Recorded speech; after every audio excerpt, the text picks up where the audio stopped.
भारत की अर्थव्यवस्था की जब बात होती है तो अक्सर खेती और उद्योग की ही चर्चा होती है, लेकिन क्या आप जानते हैं कि आज देश की कमाई का सबसे बड़ा हिस्सा सर्विस सेक्टर यानी सेवा के क्षेत्र से आता है। बैंक, आईटी, होटल्स, अस्पताल, परिवहन, टेलीकॉम और ऑनलाइन सेवाएं, ये सभी इसी का हिस्सा है। यही वजह है कि अब इंडेक्स ऑफ सर्विसेज प्रोडक्शन यानी आईएसपी शुरू किया गया है। आसान भाषा में समझें तो आईएसपी एक तरह का रिपोर्ट कार्ड है जो हर महीने बताता है कि देश का सेवा क्षेत्र कितनी तेजी से बढ़ रहा है। पहले सरकार को सर्विस सेक्टर की असली तस्वीर जानने के लिए जीडीपी के तिमाही आंकड़ों का इंतजार करना पड़ता था या फिर अनुमान लगाने पड़ते थे, लेकिन अब आईएसपी की मदद से हर महीने यह पता चल सकेगा कि सेवा क्षेत्र की चाल इस वक्त कैसी है। यानी आईएसपी सिर्फ एक नया इंडेक्स नहीं बल्कि भारत की सेवा आधारित अर्थव्यवस्था की सही तस्वीर दिखाने वाला एक नया पैमाना है। आज अगर आप भारत की इकोनॉमी को समझना चाहते हैं तो सिर्फ फैक्ट्रीज, कोल, स्टील या ऑटोमोबाइल्स देखकर पूरी तस्वीर नहीं मिलती। असल कहानी सर्विसेज में भी छुपी है, क्योंकि आज जीडीपी में सर्विस इंडस्ट्री के आउटपुट का बड़ा योगदान है। IT, transport, telecom, banking, insurance, hospitality, real estate, professional services और कई दूसरी एक्टिविटीज में। और यही वजह है कि देश में पहली बार इंडेक्स ऑफ सर्विसेज प्रोडक्शन यानी आईएसपी को लाना जरूरी हो गया है। और जुलाई 2026 यानी इसी महीने ये कमी तब पूरी हुई जब ministry of statistics and programme implementation ने पहली बार इंडेक्स ऑफ सर्विसेज प्रोडक्शन यानी आईएसपी जारी किया। आज हम विस्तार से समझेंगे कि ये इंडेक्स है क्या, इसकी जरूरत क्यों पड़ी, इसे बनाया कैसे गया और इसके पहले नतीजे क्या कहते हैं।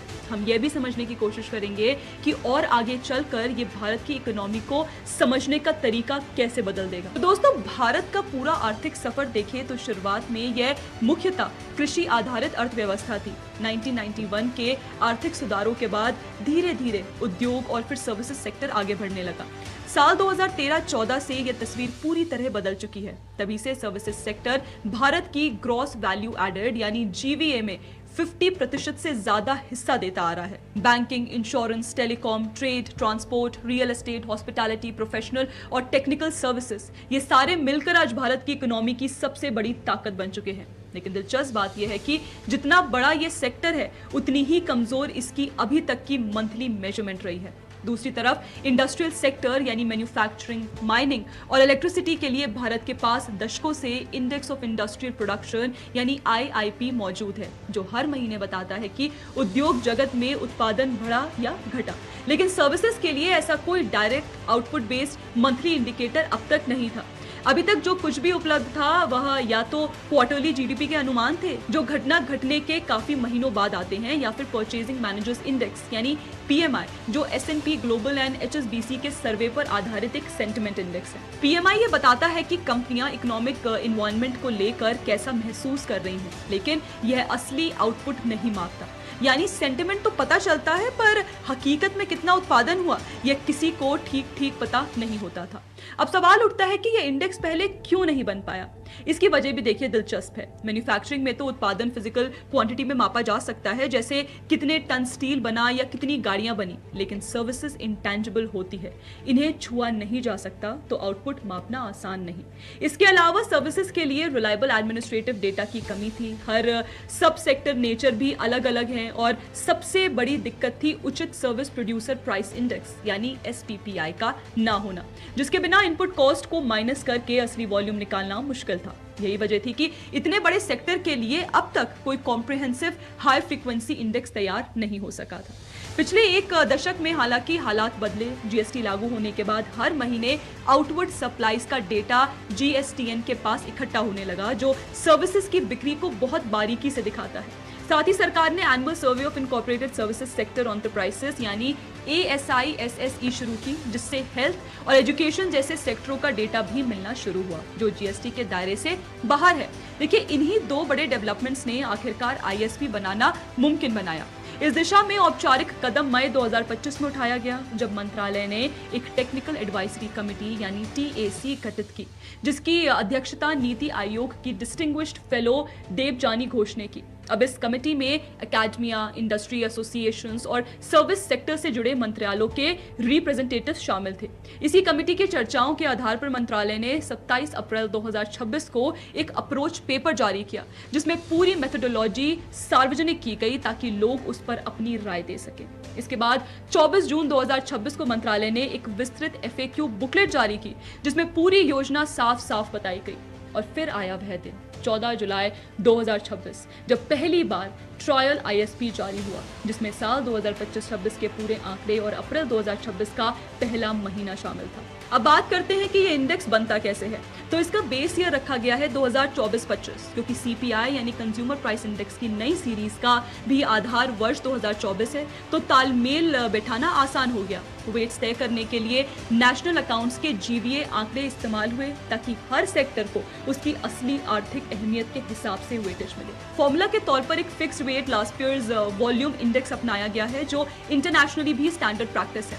डेटा के 3 मुख्य स्रोत हैं। पहला एडमिनिस्ट्रेटिव डेटा, जो एयर ट्रांसपोर्ट, रेलवे, बैंकिंग और इंश्योरेंस के लिए इस्तेमाल होता है। दूसरा GST से मिलने वाला आउटवर्ड सप्लाईज का डेटा, जो wholesale trade, retail trade, road transport, telecom, real estate और IT सर्विसेज जैसे बड़े हिस्से को कवर करता है। और तीसरा ASI SSE सर्वे, जो हेल्थ और एजुकेशन के लिए बाद में इस्तेमाल होगा। चूंकि GST से जो डेटा मिलता है वह वैल्यू में होता है, यानी रुपयों में, उसमें प्राइस बढ़ने का असर भी शामिल रहता है। असली आउटपुट यानी वॉल्यूम निकालने के लिए एक डिफ्लेटर चाहिए होता है, जो कीमतों का असर हटाकर सिर्फ मात्रा दिखाए। देखिए, दुनिया भर में इसके लिए सर्विस प्रोड्यूसर प्राइस इंडेक्स यानी SPPI को सबसे उपयुक्त माना जाता है, लेकिन भारत में यह सिर्फ 5 सब सेक्टरों air transport, railway, telecom, banking और इंश्योरेंस के लिए ही उपलब्ध है, और वह भी क्वार्टरली फ्रीक्वेंसी के साथ, जो एक मंथली इंडेक्स के लिए काफी नहीं है। इसलिए ज्यादातर सेक्टरों के लिए कंज्यूमर प्राइस इंडेक्स यानी CPI को प्रॉक्सी के तौर पर इस्तेमाल किया जा रहा है। होलसेल ट्रेड के लिए WPI, बैंकिंग और इंश्योरेंस के लिए जनरल CPI और बाकी सेक्टरों के लिए CPI नॉन फूड। दिलचस्प बात यह है कि नॉन फूड इन्फ्लेशन का 80% से ज्यादा हिस्सा सीधे तौर पर सर्विसेज से या उनसे जुड़े कॉस्ट पुश फैक्टर्स जैसे बिजली, पानी, किराया और पेट्रोल डीजल से जुड़ा होता है। इसलिए इस प्रॉक्सी को लॉजिकल माना गया। अब यह भी जानना जरूरी है कि ISP में क्या शामिल है और क्या नहीं। तो इसमें होलसेल और retail trade, transport, banking, insurance, telecommunications, hotels और restaurants, real estate, professional, scientific, technical services और आर्ट्स, एंटरटेनमेंट, रिक्रिएशन जैसे सेक्टर शामिल किए गए हैं। हालांकि public administration, defence, personal services, membership organisations, gambling जैसी गतिविधियां और सरकार द्वारा दी जाने वाली हेल्थ और एजुकेशन सर्विसेज इसके दायरे से फिलहाल बाहर रखी गई हैं, क्योंकि यह या तो नॉन मार्केट एक्टिविटीज है या इनफॉर्मल सेक्टर का हिस्सा है। यानी साफ शब्दों में कहें तो ISP मेनली फॉर्मल सेक्टर को कवर करता है, वह भी उन कंपनियों का जो GST के दायरे में रजिस्टर्ड हैं। अब बात करते हैं कि पहला ट्रायल डेटा क्या कहता है। तो MOSPI की पहली ट्रायल रिलीज के अनुसार अप्रैल 2026 में कई सर्विसेज सब सेक्टर्स में स्ट्रॉन्ग ग्रोथ दिखी। रिटेल ट्रेड 30.8%, टेलीकम्युनिकेशंस 22.8% और एकोमोडेशन एंड फूड 37.2% तक पहुंचे, जबकि कुछ सेगमेंट्स जैसे एयर ट्रांसपोर्ट दबाव में रहे। इससे साफ पता चलता है कि सर्विस सेक्टर के अंदर भी ग्रोथ एक जैसी नहीं है। कुछ हिस्से तेजी से ग्रो कर रहे हैं तो कुछ में सुस्ती है, और अब यह अंतर हर महीने साफ साफ नजर आ पाएगा। अब यह समझना भी जरूरी है कि देखिए, यह कोई नई या भारत की अकेली पहल नहीं है। दुनिया के कई बड़े देश पहले से ऐसा इंडेक्स पब्लिश करते हैं। यूरोपियन यूनियन में यूरोस्टैट ने 2017 से नियमित रूप से इंडेक्स ऑफ सर्विसेज प्रोडक्शन जारी करना शुरू किया था, जो सर्विसेज इंडस्ट्रीज के प्राइस एडजस्टेड आउटपुट में हर महीने होने वाले बदलाव को मापता है। जापान, दक्षिण कोरिया और अमेरिका जैसे देश भी सालों से सर्विसेज सेक्टर के लिए प्रोडक्शन या प्राइस इंडिसेस प्रकाशित करते आ रहे हैं। यानी भारत अब उन देशों की कतार में शामिल हो गया है जो अपनी सर्विसेज इकोनॉमी को उतनी ही बारीकी से नापते हैं जितना अपने इंडस्ट्रियल सेक्टर को। अब सवाल यह है कि इस इंडेक्स से इकोनॉमी को क्या फायदा होगा। तो सबसे पहला और सबसे बड़ा फायदा यह है कि अब RBI की मॉनेटरी पॉलिसी कमेटी को इंटरेस्ट रेट तय करते वक्त सर्विसेज सेक्टर की असली सेहत का एक ज्यादा भरोसेमंद और टाइमली पिक्चर मिलेगा, ना कि सिर्फ सेंटिमेंट बेस्ड PMI पर निर्भर रहना पड़ेगा। दूसरा, GDP के क्वार्टरली एस्टिमेट से पहले ही पॉलिसी मेकर्स और इन्वेस्टर्स को अंदाजा मिल जाएगा कि सर्विसेज सेक्टर किस दिशा में जा रहा है, जिससे बिजनेस साइकिल को समझना और आगे की योजना बनाना आसान होगा। तीसरा, इससे नेशनल अकाउंट्स स्टैटिस्टिक्स को भी मजबूती मिलेगी, क्योंकि जीडीपी कैलकुलेशन में सर्विसेज का हिस्सा सबसे बड़ा होता है और अब उसके लिए बेहतर हाई फ्रीक्वेंसी इनपुट मिलेगा। और चौथा, निवेशकों और कारोबारियों को भी अब सेक्टर वाइज ये पता चल पाएगा कि किस सर्विस इंडस्ट्री में तेजी है और किस में सुस्ती, जिससे इन्वेस्टमेंट के फैसले ज्यादा सटीक तरीके से लिए जा सकेंगे। जहां तक इसके नियमित प्रकाशन की बात है तो शुरुआत में आईएसपी ट्रायल बेसिस पर जारी किया जा रहा है और एमओएसपीआई के अनुसार इसके बाद मंथली रिलीज लगभग 60 दिनों की देरी के साथ हर महीने की 29 तारीख को या हॉलिडे होने पर अगले वर्किंग डे पर होगी। आने वाले समय में जब एएसआई एसएससी सर्विस से पर्याप्त डेटा मिलने लगेगा तब हेल्थ और एजुकेशन सर्विसेज को भी इस इंडेक्स में शामिल किया जाएगा, जिससे इसका दायरा और बढ़ जाएगा। तो कुल मिलाकर देखा जाए तो index of services production Bharat के स्टैटिस्टिकल सिस्टम में एक बहुत बड़ा और जरूरी अपडेट है। जिस सेक्टर ने पिछले 3 दशकों में भारत की इकोनॉमी की तस्वीर पूरी तरह बदल दी, उसी सेक्टर को अब तक सही तरीके से मापा ही नहीं जा रहा था। अब जब यह कमी पूरी हो रही है तो उम्मीद है कि आने वाले सालों में भारत की इकोनॉमिक पॉलिसी मेकिंग, फोरकास्टिंग और इन्वेस्टमेंट डिसीजंस पहले से कई ज्यादा डेटा ड्रिवन और सटीक होंगे। तो दोस्तों, ये था इंडेक्स ऑफ सर्विसेज प्रोडक्शन को समझने का हमारा पूरा सफर शुरुआत से लेकर आज तक।